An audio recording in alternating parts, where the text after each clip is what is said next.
And if you look at even the bulk of the patients that we see, around that figure, 80% will be women with numerous health problems.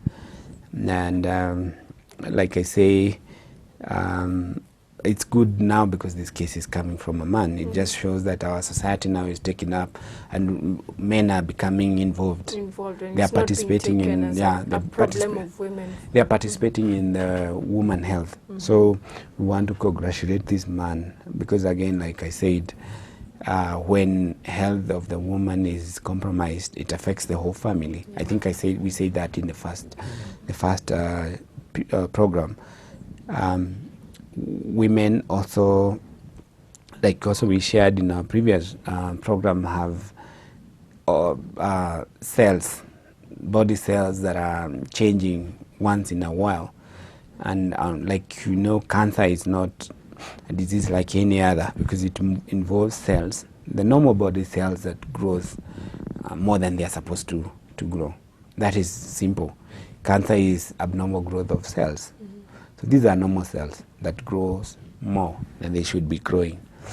And we also talked about reproductive cancer in reproductive health, that most of the areas that have a lot of changes for a woman are the ones that suffer cancer. We talked about breast. You know, the breast is one organ in a woman that changes.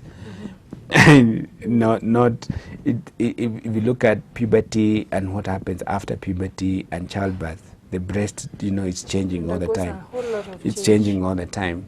And men also, there is cancer of the breast for men, but it's not as common as for women, because again, if you look at the cancer, the breast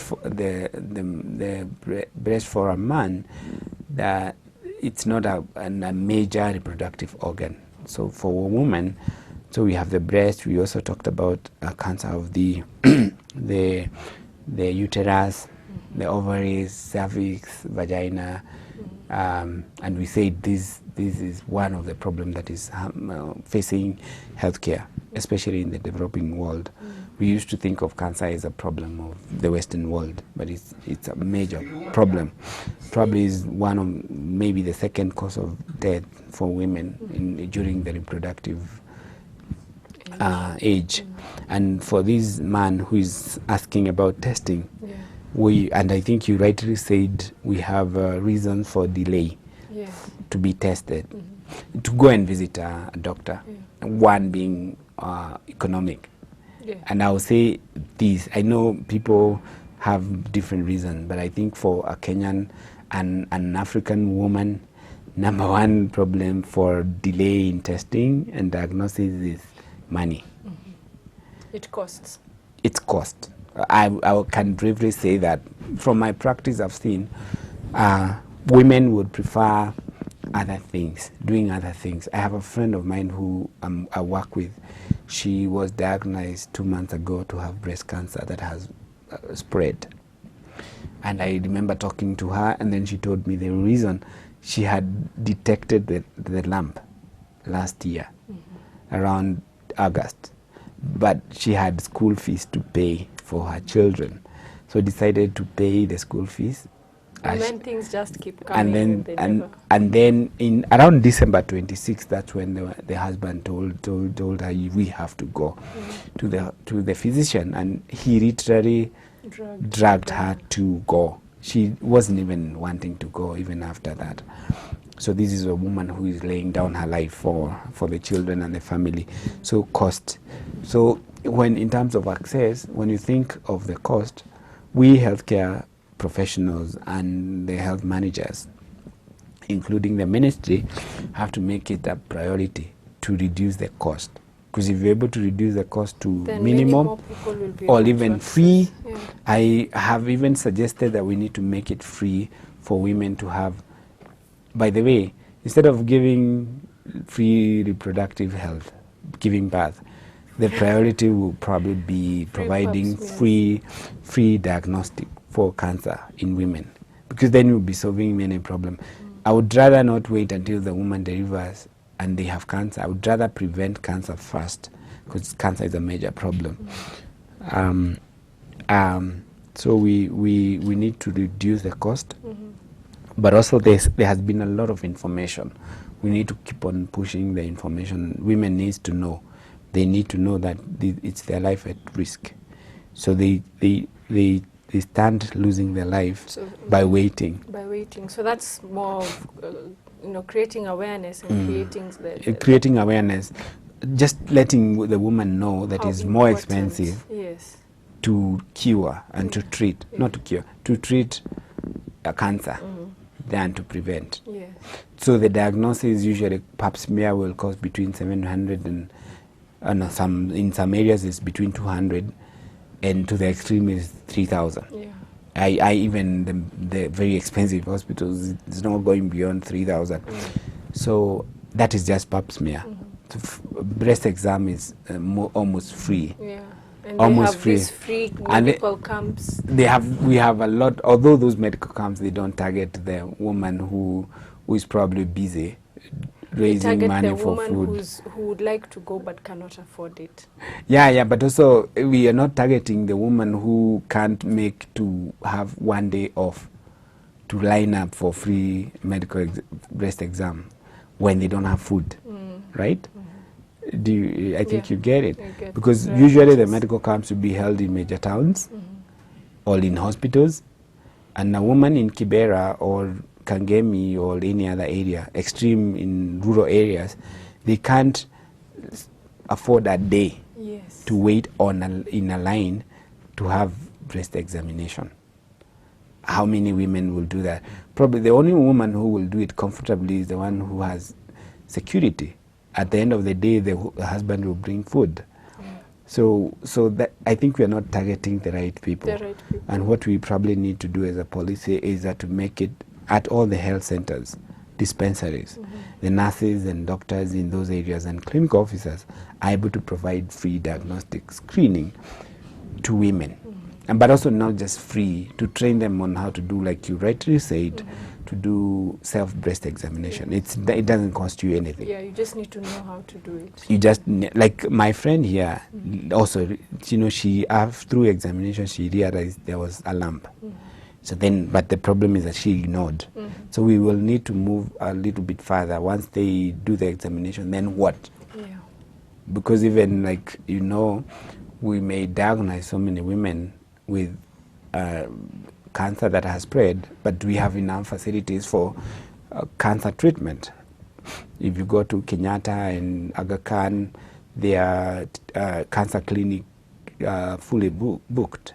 You are given 2 months to wait, and the cancer is spreading. 2 months is quite long. Yeah. So the woman will probably need to look at the cost. We need to look at the awareness. Yes. Yeah, and access, but and also start engaging the man into it. Like in this case, our viewer is a man who raised the issue. But it is important to engage, especially if this is a married woman. It is important to involve and engage the man, spouse, because usually the men are the ones who are going to pay for the services, and because they are not affected, so they don't care a lot. They sort of feel like they are not participant in the problem. So, but again, like you said, we need to things that women can do, like in the home, we can do self-breast examination. So that one we will, I think in our future programs, we will be able to demonstrate. Because again, we tell women to go and examine their breast, but do we show them how to do it? Yeah. Because again, like I told you when we were talking about the sensory nerves, there are areas in your body, on your hands, that you are not going to feel a small lump, even when you try. So you have to use the right part of the arm to check for the lumps, but also how do we do it? If you move all around the breast is so huge, it's so big, like you have so many areas where you cannot be able just to detect easily. But again, like I said, any discharge in our future program, any discharge from the vagina or birth canal that is not explained, and discharges are not explained, especially if they continue for some time, or there's blood. And again, if there's painful sex, if when the woman is going through the sexual experience, there is pain inside her birth canal, or there is pain in the lower abdomen, all extended breathing days, they have a lot of breathing and pain, all backache, they need to visit the physician. Yeah. Okay. So I think that one other thing I'd want to probe from you is the reasons that women would not, as much as we do need to create awareness, even in the cases, in the areas or with women who do have the information, what other issues are there? I mean, you've talked of issues of cost. Yeah, cost. And I'm thinking perhaps issues of access. If someone is not in an urban area, what else would keep a woman from being able to get the services that she needs for early detection? Yeah, I think generally, especially with us, we don't like hospitals. Generally, people don't like going to the hospital. And I like when medical camps are organized even outside the hospital, just to show that doctors and nurses can go to the community. People think associate hospital with being sick, and I think generally for us, because we have other problems that are top in priority, so prevention is not, for us, it's not priority. So they would rather wait until they have pain, would rather wait until we have discharge, or we would rather wait until there's a lump, instead of like doing the breast exams. So yes, they may have the knowledge, especially my friend has the knowledge. She has even a clinic. The lady whom I'm telling you about, she has a clinic. She knows all these things, but she waited. So the general attitude issues about being tested, we've had, I remember reading one of the research that was done by COVAL, Coalition of Violence Against Women, where women also complained that the doctors and nurses, the way we examine women, it's not in the best way.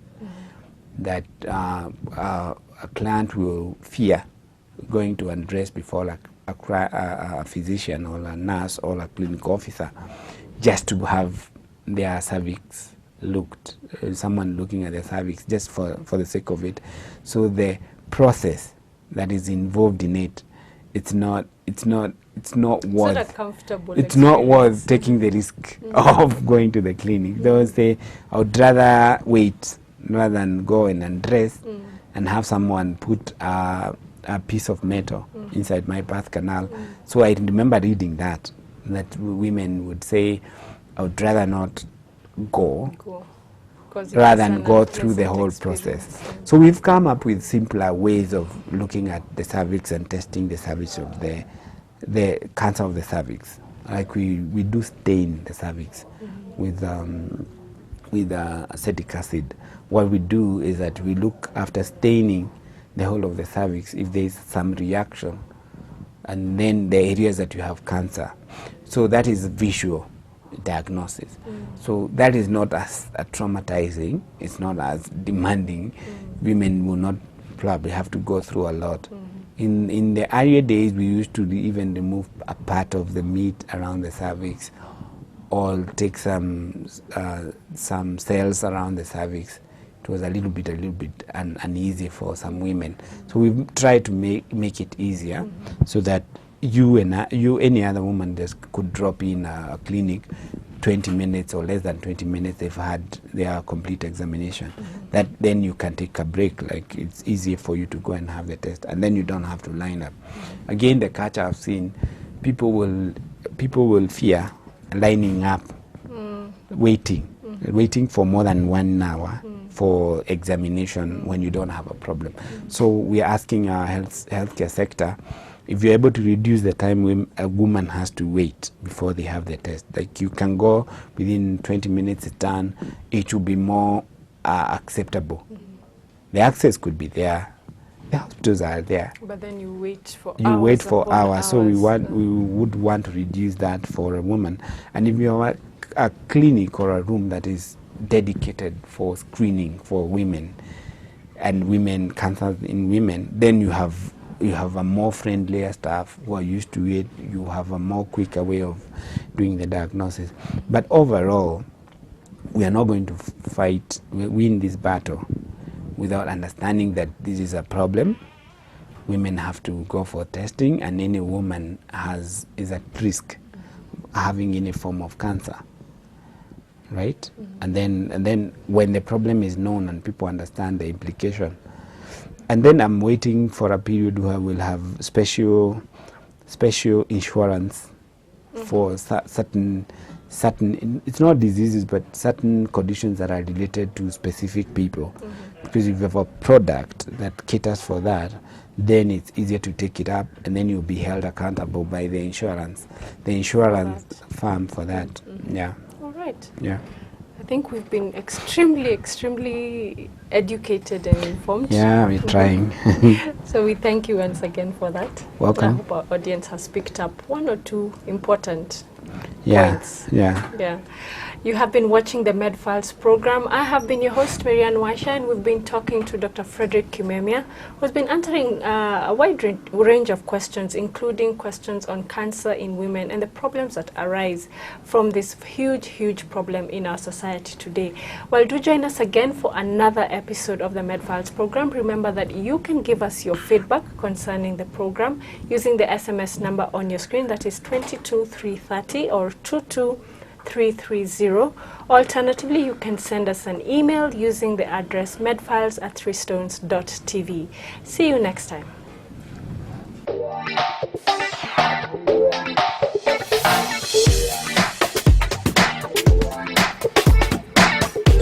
Audio Jungle. Audio Jungle.